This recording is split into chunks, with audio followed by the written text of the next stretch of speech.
Hey, what's going on everybody? Welcome to LaughNapkin. Today I'll be reading 3 stories from r/MaliciousCompliance. And the first story is, the teacher told us not to help each other and we obliged. Ended in all of us getting bad grades. And after that we have, happy to oblige. And for the last story we have, I will personally ensure that you don't get paid for a minute's work. Well, I guess I won't work then. So let's just jump right into it. The teacher told us to not help each other and we obliged, ending in all of us getting bad grades. So last year, I was in an advanced biology class. In no way am I really smart or anything like that. I'm just really into biology and want to be a biologist in the future. I loved the class and learned a lot, but the teacher was an insufferable a-hole. He was always negative towards my class and would actually call people idiots and tell them they aren't smart enough to be in the class. It always upset me and I felt bad because it's not their fault they couldn't learn the way he was teaching. It was advanced, meaning that people had to express interest to counselors and have above a certain grade in regular biology to even be in the class. So yeah, no one in the class was an idiot. He just sucked at teaching material in different ways. Because of this and my acute interest in biology, I would help people and make study groups where we can all help each other. We would copy off each other sometimes, but for the most part do our own work and ask for help. The teacher, I'm going to call him AR, found out about our study group through another kid in the class. The kid who snitched, I'm just going to call him Snitch, told the teacher that we were cheating and that I was the person who organized the study group. As the bell rang, teacher called for me to come talk to him. I gladly obliged, thinking he was going to give me another extra credit assignment as he usually did. Instead, he gave me a stern and angry look, practically fuming. So, a little birdie told me that you're cheating and helping your other classmates cheat, he said. I was taken aback. I didn't know who would even say that. We rarely ever cheated off each other, and if we did, it was only on homework assignments. What is all that I can muster? I was beyond confused. One of your classmates came to me and told me about how you, and most of your peers, have been cheating this entire year and that you have been organizing it. Are you talking about my study group? I asked, beginning to bite my lip and scratch my fingers. Whenever I get anxious, I chew at my lip and scratch the base of my finger till it draws blood. I also stammer and begin speaking English poorly. I don't know why I do it, it's just a nervous tic. He took this as me showing guilt and that I was lying. Is that what you call cheating nowadays? A study group? Give me a break. I'm not an idiot. Somebody already told me what it is, so there's no need to lie. Stop doing it or I will kick you from this class and fail you for the rest of the semester. But, sir, it really is just a study group. We need the study group because a lot of people don't understand the material and, I say as teacher cuts me off by waving his hands. I don't want to hear it. It's cheating and I don't condone that sort of behavior in my classroom. They shouldn't even be in this class if they don't understand. If I catch any of you doing it again, you're out. I left the classroom nearly in tears. I not only felt hurt that someone would purposely put me down like that, but the teacher of my favorite class didn't even believe me when I tried to explain myself. I texted the group chat made for the study group, explaining the situation and apologizing. Snitch decided to be a jerk though. He basically became the living embodiment of r/I am very smart. This kid went on a rant about how we shouldn't have been cheating in the first place, how the class was only for smart people like him, and how he didn't want cheating idiots to ruin his chances of becoming valedictorian by lowering the class average. He confessed to doing it while talking about how high his IQ is, and how he doesn't even need the study group anyway. The next day, teacher made an announcement in class that we are not allowed to help, compare notes, or share answers in any way on any assignment or even out of class, or it would result in an automatic F. I lost my crap. I was mad at teacher and I was mad at snitch. So I decided to do exactly as teacher told me and did not help anyone else, and convinced my friends from the study group to do the same. If we weren't allowed to help each other, we wouldn't. For the next couple of weeks, I refused the help. My friends and I began pissing my teacher off by telling him we can't explain stuff to other people when he asked, because he said it was cheating and not allowed. And oh boy, did that really lower the class average. If you've ever been in accelerated classes, just know that studying and getting help is very important. Hell, if you've ever gone to school at all, you know that it's important. You can't learn by forcing information down your skull. It's almost impossible if you don't already mostly understand the topic. With finals coming up, we all knew that this would affect our grades. The final was 80% of our grade, so if we failed it, we failed the class. But teacher said no, so oh well, what could we do? I wasn't about to get kicked out of my favorite class. The results from the final came in, and not a single person in the class got an A. The highest grade in the class was a C+, and the lowest was an F. It was the worst we've ever done on a test, ever.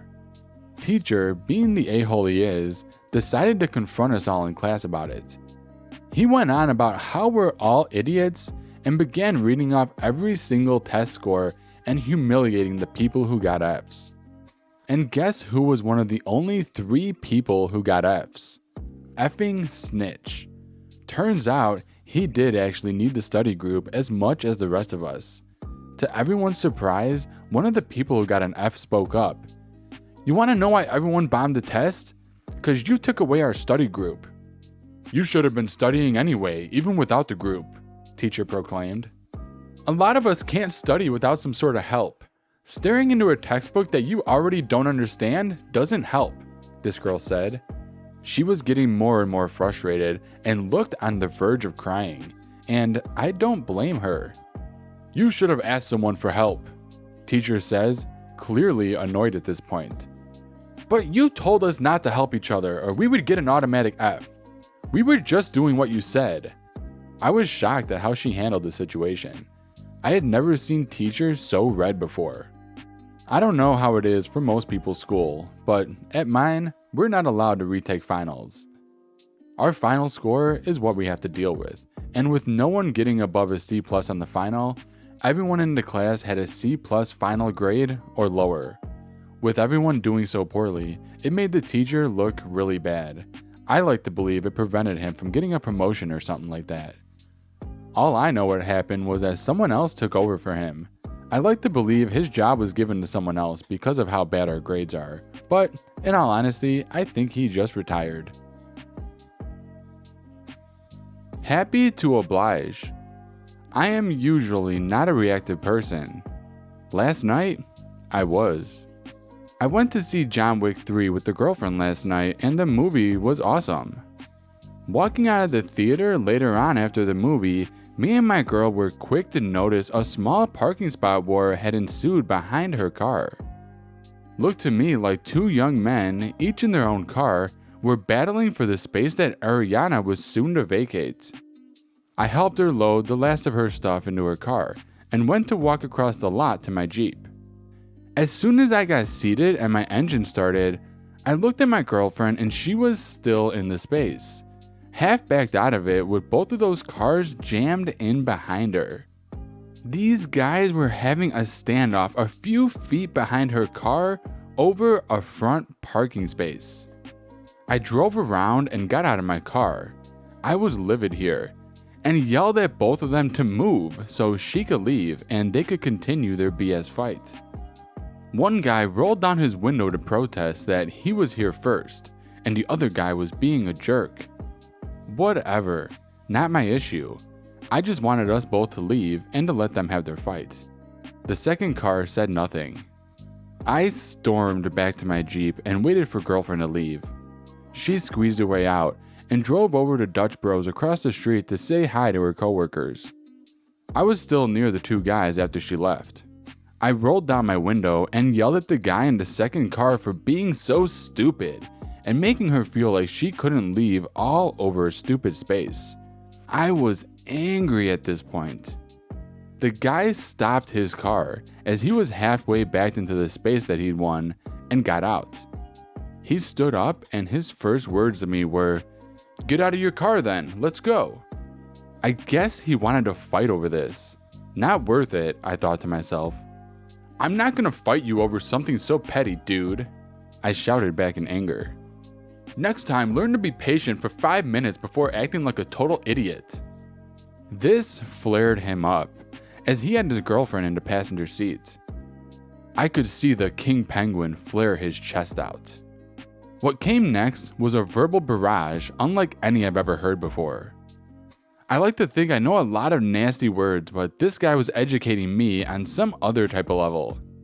"If you want me to move so bad, then move my car yourself." He would regret asking this of me later. Racial slurs followed by such vulgar and nasty speech, I was in total shock that a human could speak this way to someone else. Over a parking spot. I drove away and really just did not want to argue with him any longer. I guess I was the loser in that situation, but honestly, it just didn't seem worth it. As I drove away, he shouted one last phrase at me. "That's right, run away, you racial slur." I was shocked. It is sad to see young men act this way. What was even more lame was the fact that a family of 5 was walking about 12 feet away out of the theater with their 3 little girls. I snapped. I kept driving and went over to the next parking lot. I sat about 200 yards away with my car running for about 5 minutes, watched him park his car, and walk inside with his girlfriend. So I made a choice to retaliate just a bit. You can tell me I was wrong for doing this, and honestly, I think I'll agree with you on that. But gosh, did it feel so good. I pulled off to an empty spot and got out of my Jeep. I put my front bumper winch into neutral and spool out about 6 feet of cable. I tossed the loose cable and drove over to his crappy Honda. Nobody was in the lot, thus nobody was in danger. I checked my surroundings and hooked the hook on the cable to the tow hook underneath his front bumper. This ensured no damage to his car in any way. I put the Jeep in 4 low and slowly backed up. When I left, his car was in the middle of the road. Cars could still get by, but they would need to go around about 70 yards. I don't know what happened after that. My guess is that an employee probably had to find this guy and get him to move. Otherwise, he got towed. Was I right to move his car? No. But technically, he did ask me to move his car myself. And I was so happy to oblige. I will personally ensure that you don't get paid for a minute's work. Well, I guess I won't work then. Over summer last year, I worked for a hospitality agency doing everything from kitchen work and pot washing to bartending and front of house. As an agency employee, I was working at a different venue almost every shift. And towards the end of the summer, I was asked to work as a waiter at an exhibition center in my city. I arrived wearing my waiter uniform, shirt, tie, smart shoes, to the admin office of the exhibition center around 20 minutes before my shift time and proceeded to be bounced around between different buildings as nobody could find out where I was supposed to work.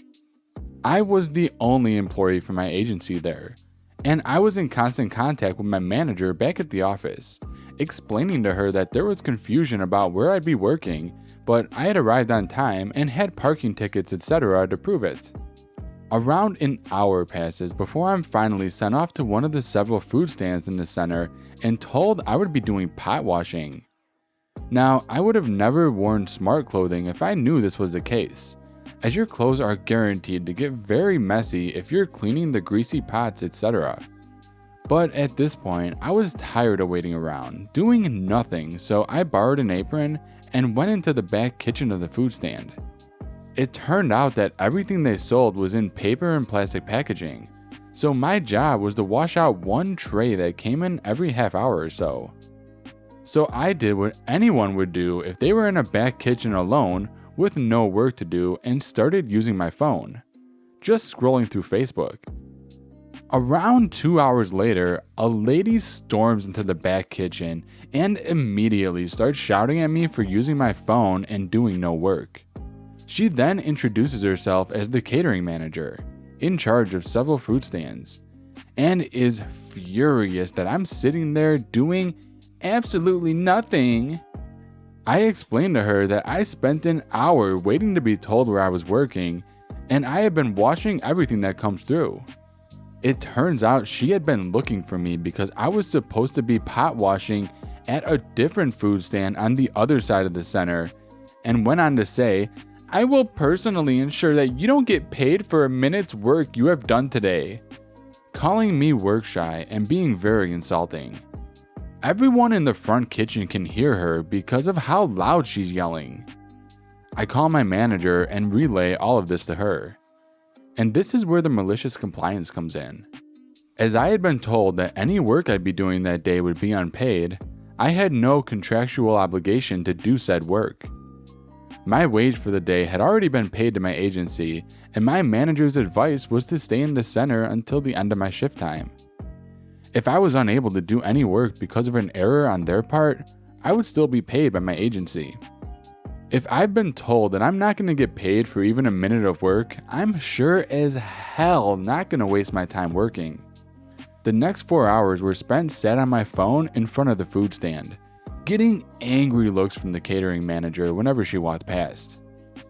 She called her manager, who called my agency, who then showed them that I had arrived on time, had been sending constant updates on being dicked around, and had been asked to do a completely different job than I was being paid for.